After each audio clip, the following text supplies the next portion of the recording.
So you've created an account, which is 2 weeks. We'll give you 2 weeks. You can after 2 weeks, you can probably just create another one. May need to use a different email, of course. And that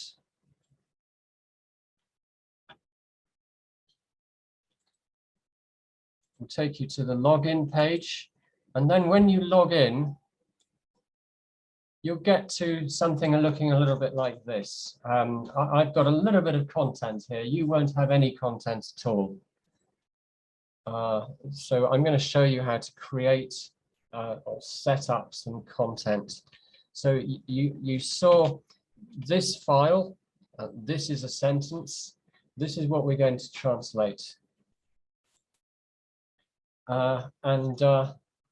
To translate it, we're going to, it's a project-based piece of software. So we have to create a project first of all. So let me just show you how to do that. So we go to projects and then we choose new. And it's fairly, I think it should be fairly intuitive, this. So we just give it a name. So 21st of November. Okay, so that's fairly easy to remember. I'll immediately recognize what project that is. And then we just choose the languages. So source language is going to be English, and we have so many Englishes to choose from. Can I suggest we just choose English though? And then similarly with Chinese, for the sake of simplicity, let's just go for Chinese. There we are. And all these settings we don't need to bother with, except for one. So I've said it's not like Google Translate, but you can use machine translation with it.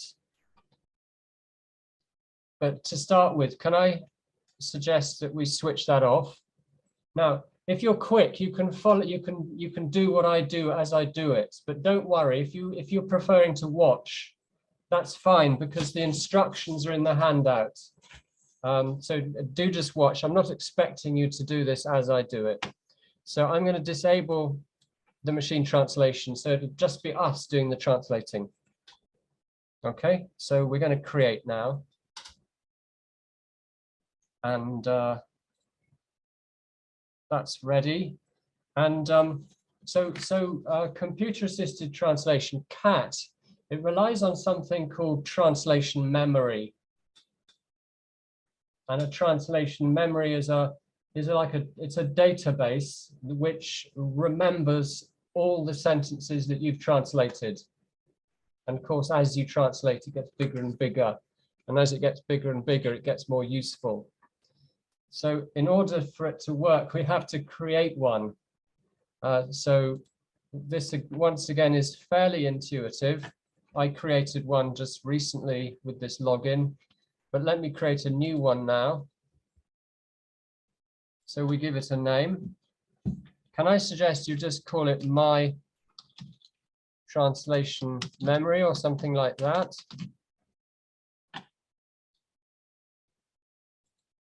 Because basically, you may only ever need one translation memory, and everything you translate goes into it.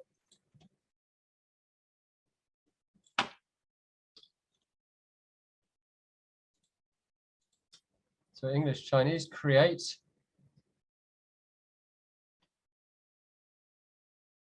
And then we are going to work with term bases as well. It's like a glossary. And particularly if you're going to skip the introductory sections and go on to the more advanced sections, you'll need a term base. So we're just going to do basically exactly the same thing. So my term base.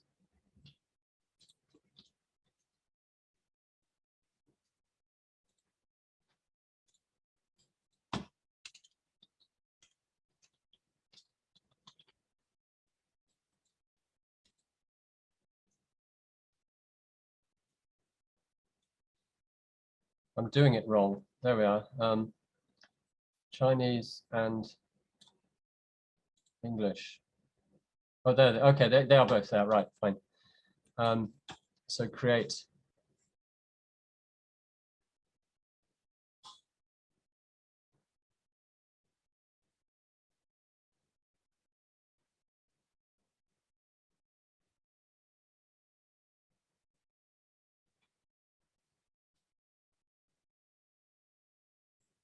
It's a very nice interface, don't you think? It's nice just to be able to stare at it for a few seconds while it decides what to do next.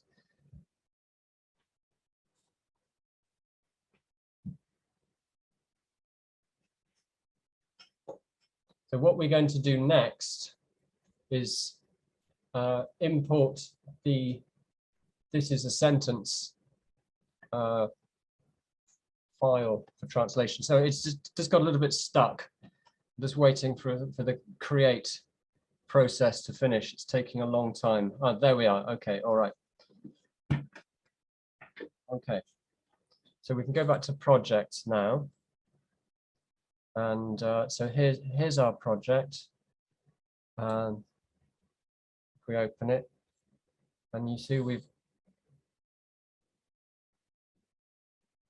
you won't need to do this because you will only have one translation memory, one TM, but I've got two, so I've now got to select the one I want, which is my translation memory.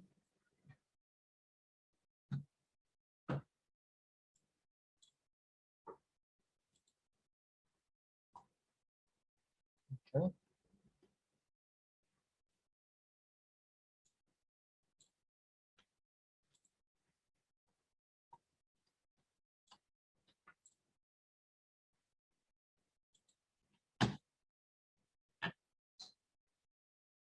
And then same with the term base.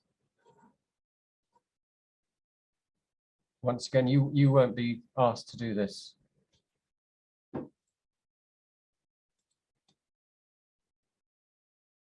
Okay, fine. So we're ready to go, but we just need to import the job, which is that file. And choose files. Put it on the desktop, I think. Yeah, there we are. And this is a sentence. Create.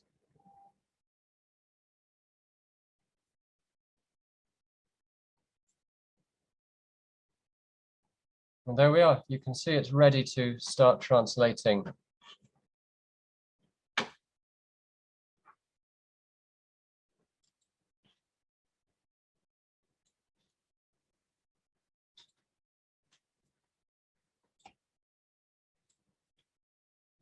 Ah, right, okay. I can move over that, can't I? Right. And the way we start translating is just click on the file name.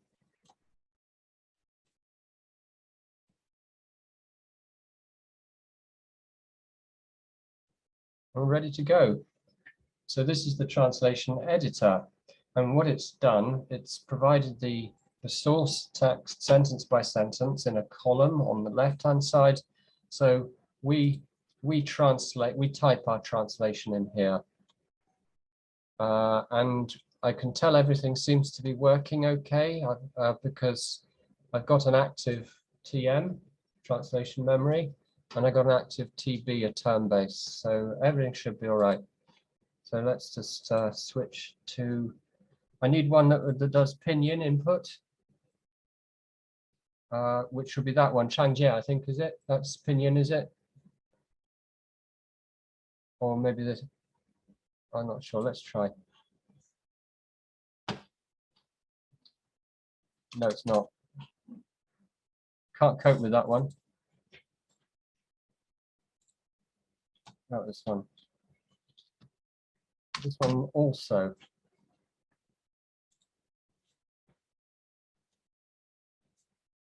Is there one that does pinyin input? I was. Sure. Oh, okay. What do you want to type? I want to be able to type the translation. You can tell me. I can type for you. Well, since I can't type like this, but okay, thank you. So Can I, sorry, I'm a little bit stuck here. Oh, Do you want to, should we swap places? Or do you want to just copy and paste? I hadn't got it anywhere. I was assuming I could type it in real time. But, So let me show you. Pinyin. And you don't have pinyin.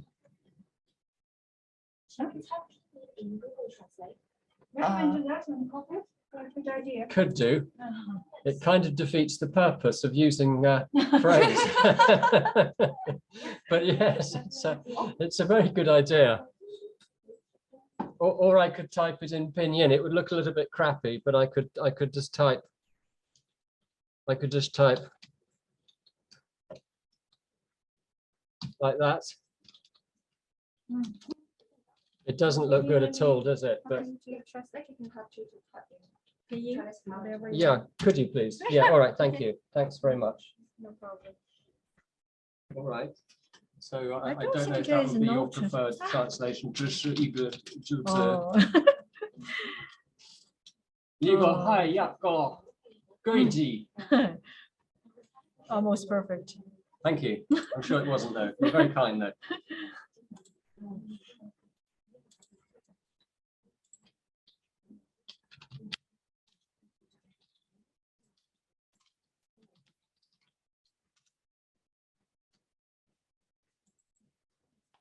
You shouldn't need that if you're typing. There's no Chinese input. Oh, I see. And, I mean, there is input, but not pinyin. no pinyin, yeah.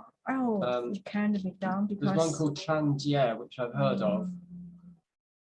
Yeah, Yeah. cannot be done. You can't do it either. can't Okay, do all it. right. Yeah. Pinyin? Okay. Well, I mean, I can do that. You can do that? I can do that. Sure. Yeah. Okay. Right. Thanks. Thank you. All right. So we're back to pinyin. So there we are. That's translated now. Let me make this a bit larger. There we are. It's too big. There we are. Okay, so we've translated that.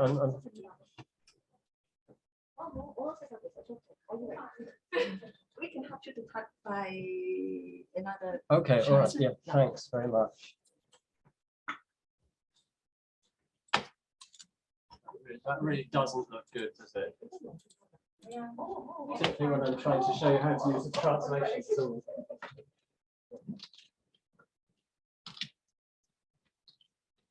Oh, perfect.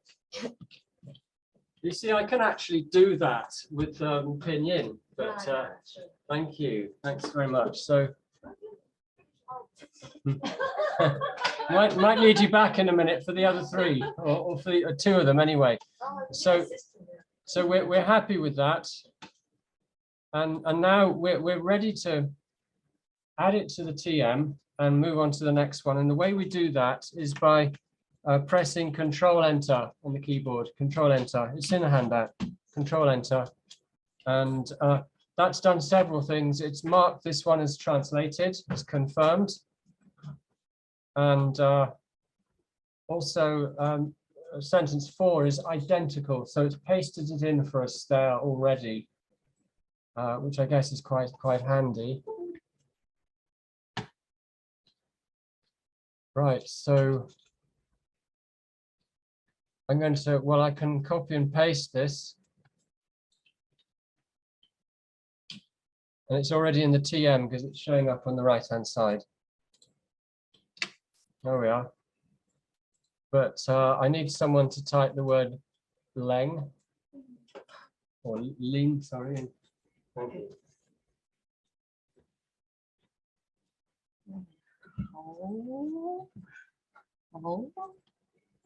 Ah, Yes. that's pretty good. Yeah, okay, thank you.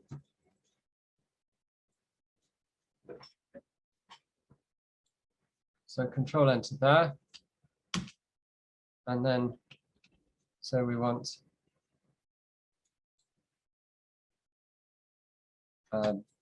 some good jutsu, don't we? I never said it was an interesting test.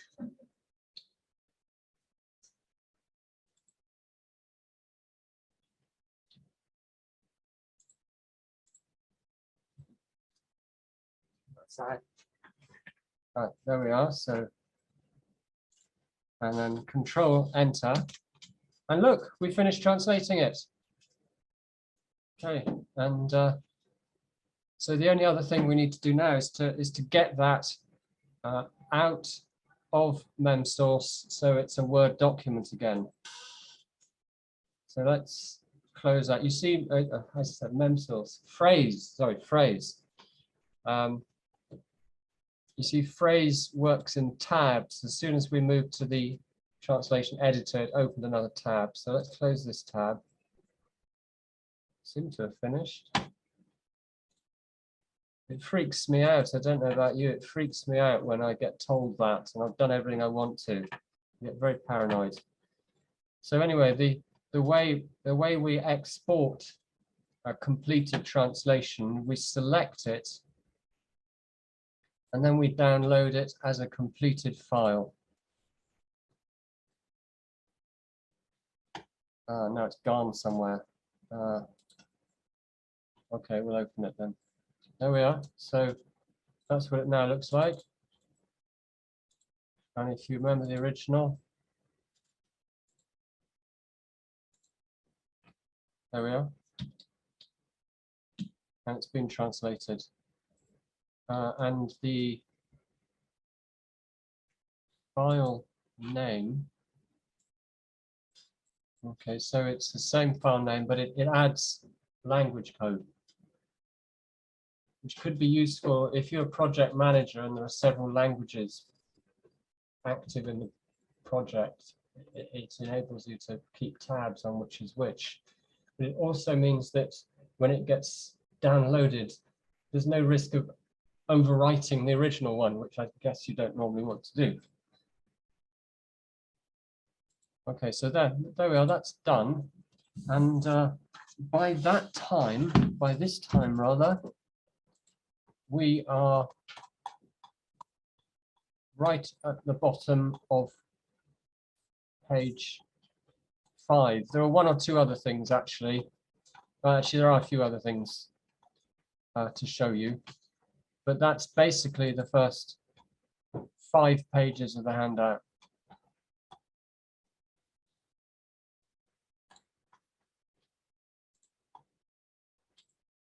Okay, I will go back there just to show you a couple of other things.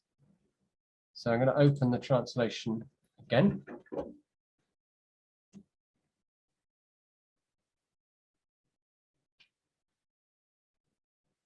And so all this has gone into the TM. And it goes in automatically. But the term base is still empty because we haven't added anything, and nothing gets added unless we add it on purpose. So I'm just going to show you how to add a word or a term. So we highlight it in either English or Chinese, doesn't matter which. And then from the tools menu, we add term.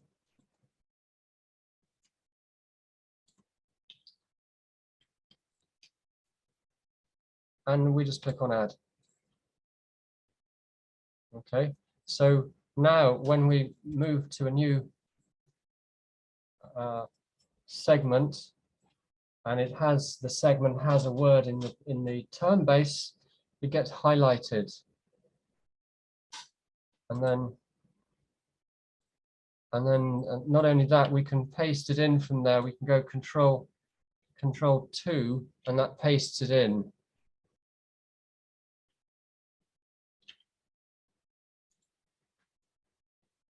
Okay, I'll just confirm that again. And you'll see now that we've got content for each of the sentences which has been translated. I won't explain what a 101% match is right now, if you don't mind, but it's basically perfect plus. And that's an 100% match. It's basically matched with itself, and it's matched with the fourth sentence. And then it's also found this in the term base. So it means if you encounter this sentence again in another text somewhere, in another document, it means you don't have to translate it again. Now, you may be wondering, since we've translated this is a sentence and this is another sentence, when we get on to this is a third sentence, why isn't it listed here? Because it's quite similar. And the answer is it is similar, but it's not similar enough. So if I go to preferences, and this is also in the handout, I can choose to alter the minimum match rate. And it's currently set at 60%. And the way phrase calculates this, none of these sentences are more than 60% similar to each other. But if we reduce this to 50%, it will be a bit of a different story. So I'm going to go to segment 2 and press Control Enter. That's when the translation memory gets checked. And we move on to segment 3, and all of a sudden, it's suggesting segment 1 for us and also segment 2 for us. And it's telling us that segment 1, which is the third one listed here, is 57% similar, so less than 60. And then segment 2 is 52% similar. That's why they didn't show up previously. So you can actually configure this tool quite a lot. And you can change the way it works just to suit your own preferences. And this is one of the main things here that you can change. Okay then. So I think it's time for me to stop talking for a bit. And I think most of you have been watching, or some of you have been watching, maybe some of you have been doing this. So if you haven't done it at all yet, I'd like you to try translating, importing and translating the "this is a sentence" text, please, so you end up with it in Chinese. If you have already done that, but want some more fairly simple practice, then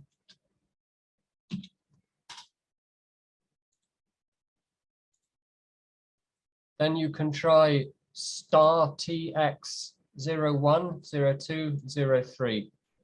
Those are also fairly basic, fairly simple, fairly simple documents. If all this is very familiar to you and you want something a bit harder, you can try Amazon reviews.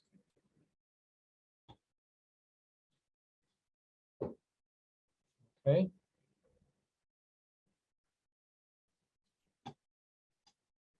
But if most of you just want to go through "this is a sentence" right now, then that's absolutely fine.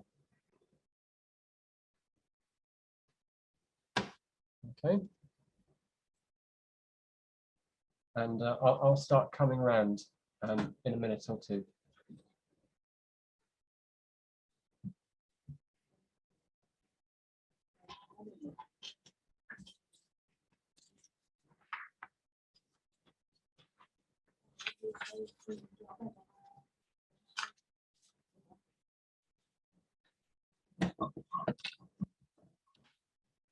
I'm going to move on now.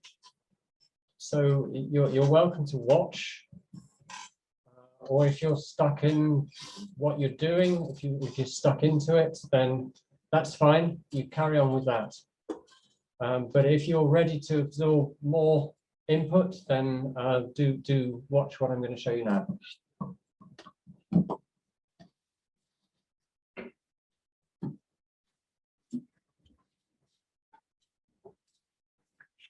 So we're now on page 5, bottom of page 5. So I'm going to show you a bit about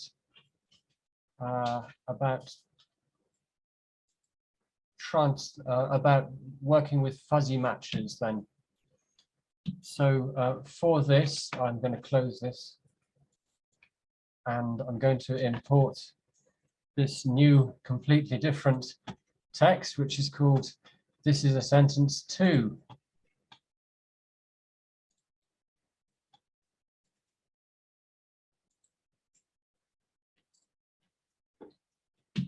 Yeah. And this is slightly related to, if this is a sentence, it has an additional sentence, which is "this is not a sentence," which I know doesn't make sense, but anyway, there we are.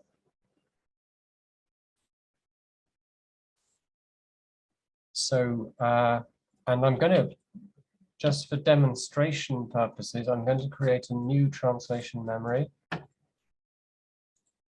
I want to have an empty translation memory for this.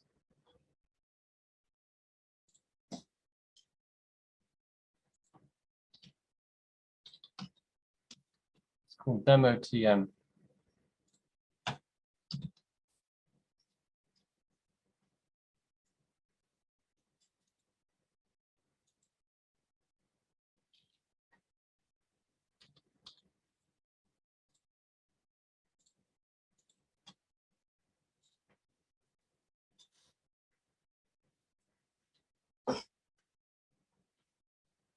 Fine.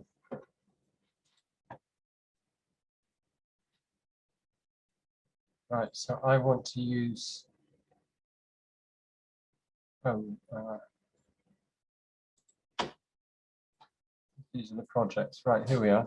I want to use this new TM, which is an empty one.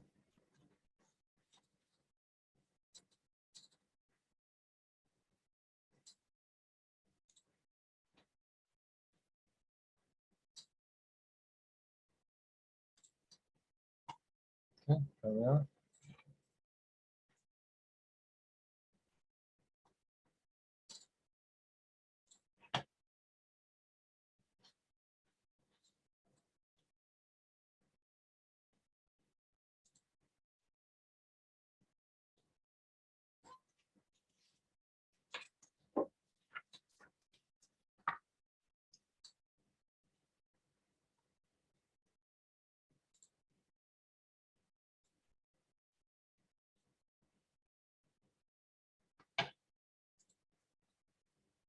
Okay, so this is just to remind you of something I've actually shown you already,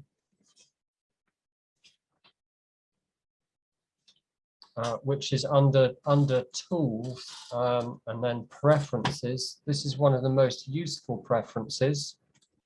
You can change the minimum match rate, and of course, the lower the match rate is, the more matches you will be offered, but they won't be as good. A 40% match is sometimes not very useful at all. So you, I've mentioned this already, really, that you can configure the way phrase works. And if you're a person who likes to have a lot of suggestions, which you can either use or reject, then that's fine. But this is not a sentence, and we're suggested this is a sentence, which is a 64% match. So yes, okay, Google Translate, where are we? I want Google Translate to say boo to me.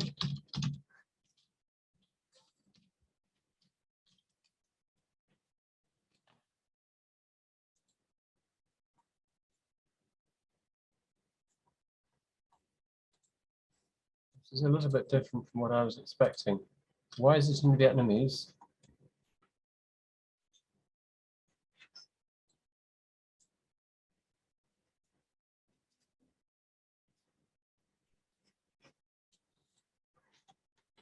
Do you know Vietnamese? Choose the English.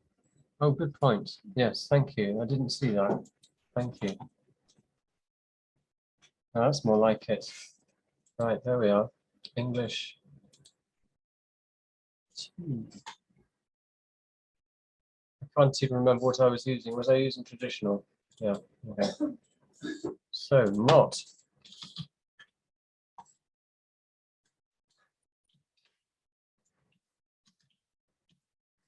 It's meant to be a productivity tool, but anyway, there we are. And then we move on to this one, and all of a sudden we're suggested, but this is another sentence. This is not a sentence. Okay, so it's a stupid example. It's a really simple sentence, but if it was a more complex sentence, it could give you words and phrases that you might not have thought of. And that's why it's sometimes worth reducing the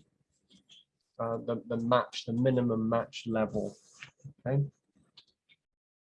So that's point 2, and then point 3 is about term bases, because I've shown you how to type words and type terms into a term base, which is fine, but there are other ways of getting terminology into your term base. Okay, so and I'm going to show you another file, another one of these files, and this is word list traditional.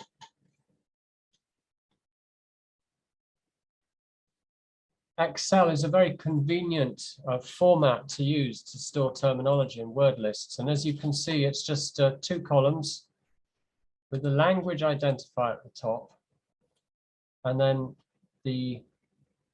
just a list of words. That's all. That's all it is. Okay, so I'm going to close that.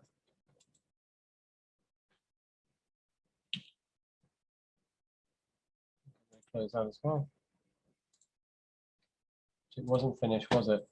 But never mind. So I'm going to go to term bases, and my term base.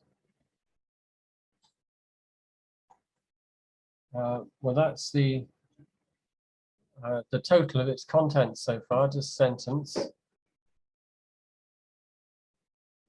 But I'm now going to import. So choose file, and it was word list traditional.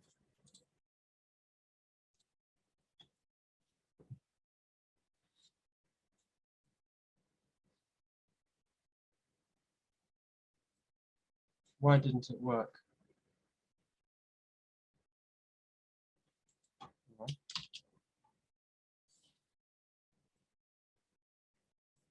It did work. Okay, right. I typed that in as a wildcard. I wanted it to show all the contents of the term base. Okay. There we are. So I've imported that terminology, and so someone can share their terminology list with you, and you can import it. And likewise, if you want to share your terminology or upload it or publish it or whatever, you can export it. And you can export it into Excel. You can export it in a special format called TBX. But let's stick with Excel.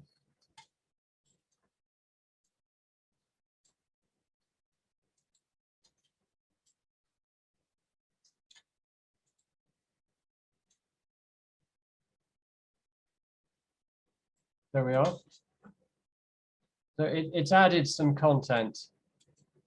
It's added 3 columns of content. But we've got the terminology, questionnaire, survey, and so on. And so you can put information, you can put data into phrase, and you can get information out of phrase for sharing purposes, for collaboration purposes. And it's the same with translation memory. I'll just show you this. So importing into a translation memory, we just need to select translation memories from here. And I created a new one, didn't I, called, let's use this one, demo TM. This one's empty, actually. Let's see. Oh, no, it's not quite empty. Right. So we are going to import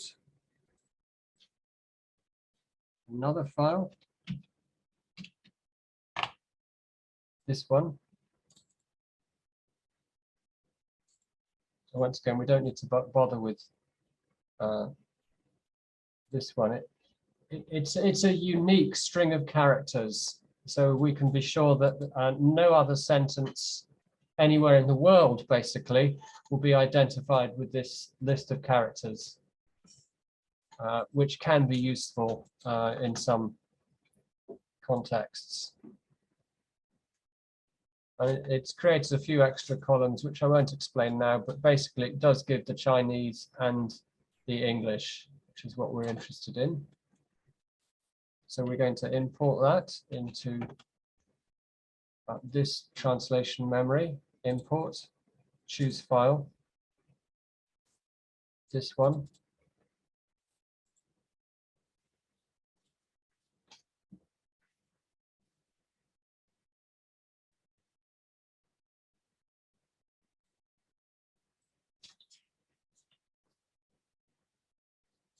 And let's just do another wildcard search.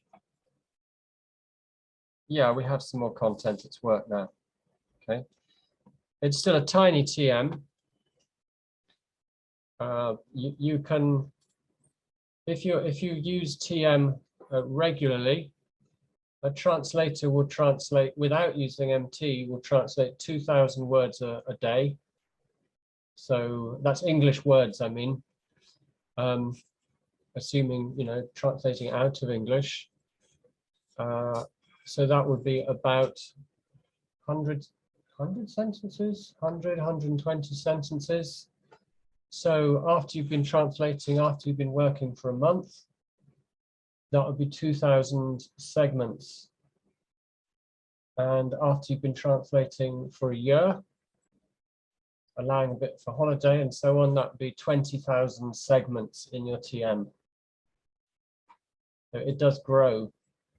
And by the time it gets to 20,000, that's really useful and actually valuable data. And people sell their translation memories. There's a website called Taus, T-A-U-S. It's based in the Netherlands, and you can sell translation memories. And people sell translation memories for, you know, 3, 4, 5,000 euros for large TM in a technical area that people want to make use of. It's valuable data. So there we are, imported, and of course you can export. You can export it in Excel.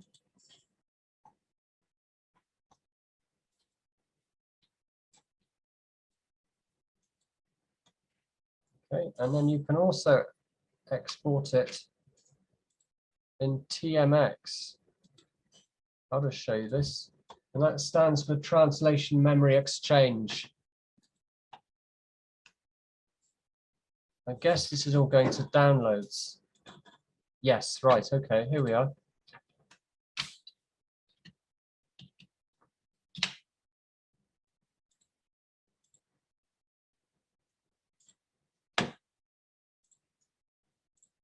So what does Translation Memory Exchange, TMX, look like? Doesn't look like that. Okay, it doesn't take too long. Let me open it in Notepad in that case.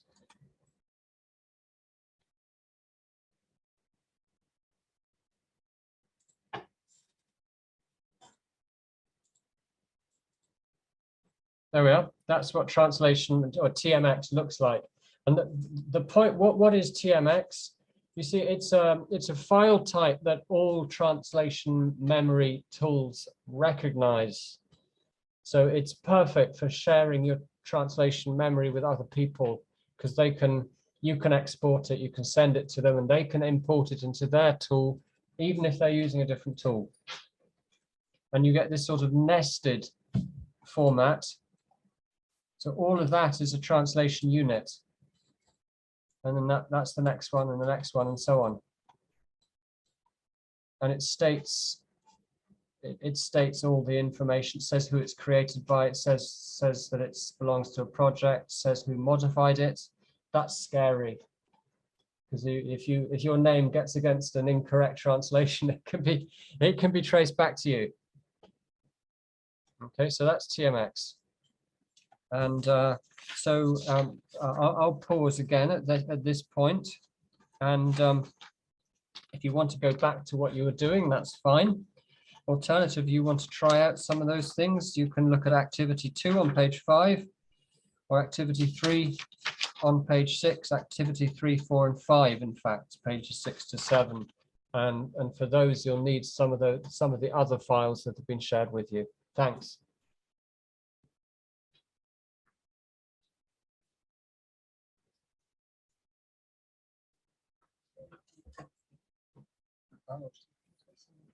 So whatever they like, if they want to go back to what they were doing, that's fine. No, I didn't mean to finish. unless you think that's it, or no, I'm happy to hang around. So, I was just saying that people should get on with what they were doing.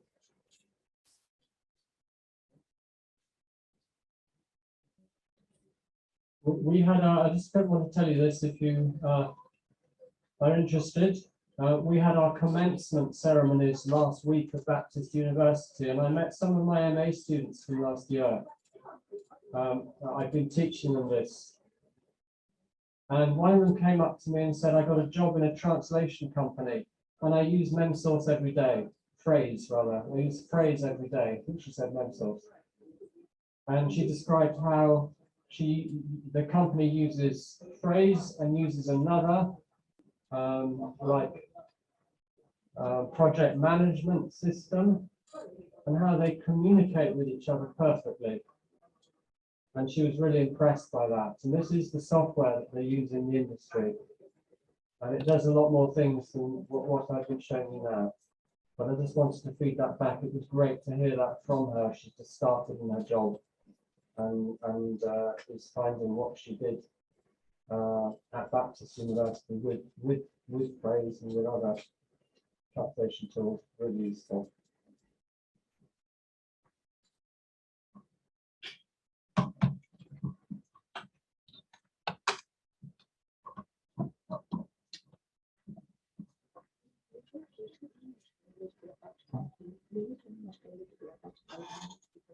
Oh, right, okay. They couldn't, practice when they get back. Oh, right, yes, okay, all right. Yeah, right.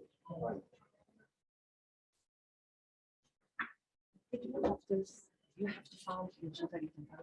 It should be, yes, I should be able to.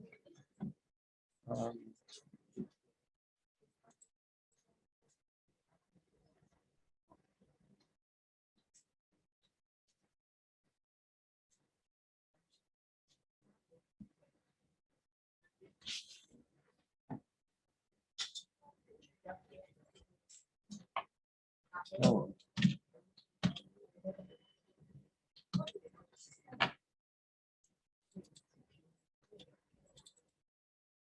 Here we are, right.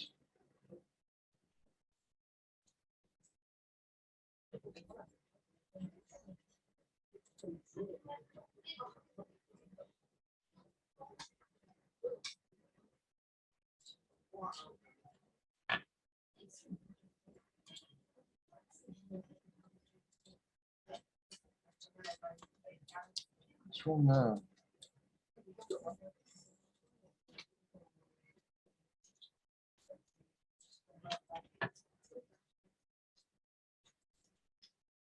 Here we are, right, okay.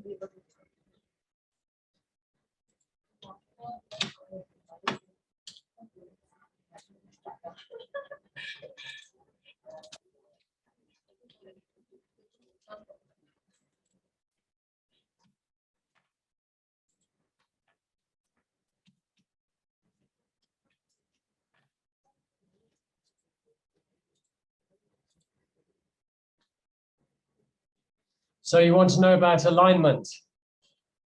If you want to know about alignment, I will show you very briefly.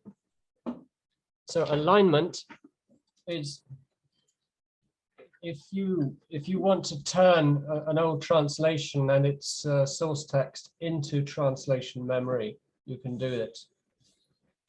And so if we go to translation memories, let's use the demo TM.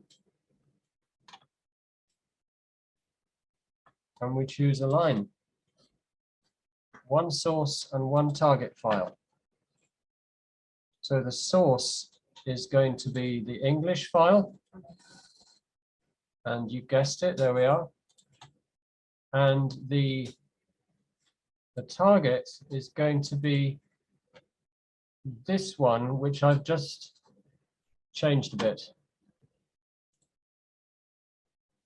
So it's no longer exact translation for translation. So I'm going to click on a line.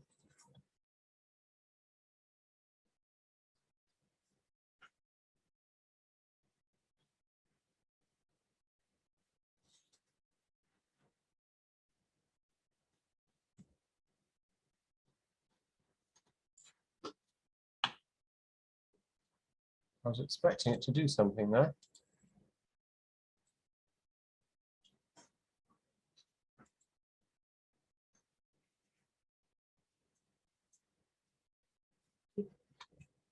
Oh, yes, okay, thank you. Yes, of course. So thanks very much, Venus. Thank you.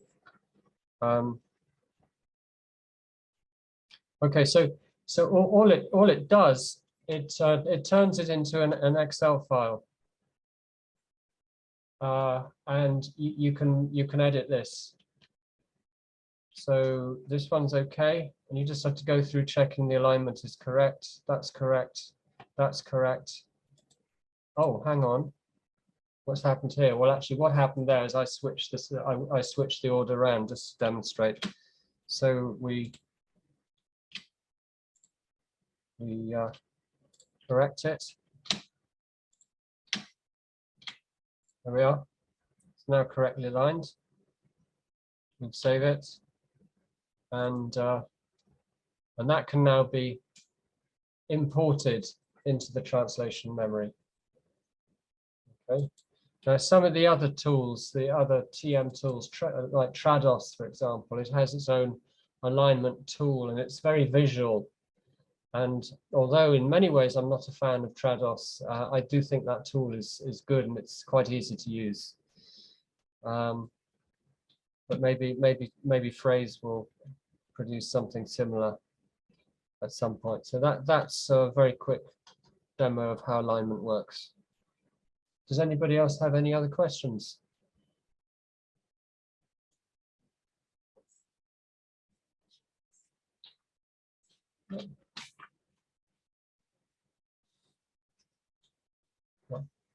There is more in the handout if you want to carry on a little bit longer, or rather, work on it yourselves.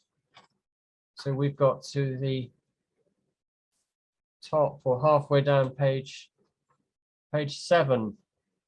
So there are a couple of things still to cover that you could look at if you wanted to, about how to. The last bit is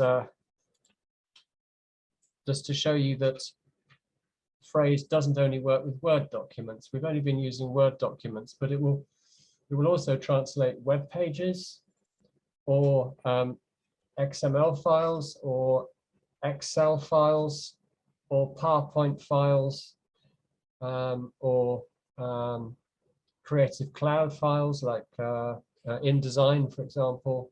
It does. There are about 35 different file types that it will translate, and it will always look the same in the translation editor, 2 columns, and it just takes the translatable text out of the file and you translate it, then it puts it back together in a translated version. So it's quite clever from that point of view, but there wasn't quite time to show you that. But it's much more versatile than perhaps it might have appeared just with these short demos. Although if you got onto some of the other texts, you would have probably seen that. but it's probably time to let you go home. Thank you very much for coming. I know it's not always something one wants to do, turning out in the evening to go to another lecture. So thank you so much for coming. It's been great having you here, and thank you for your attention. I wish you all the best.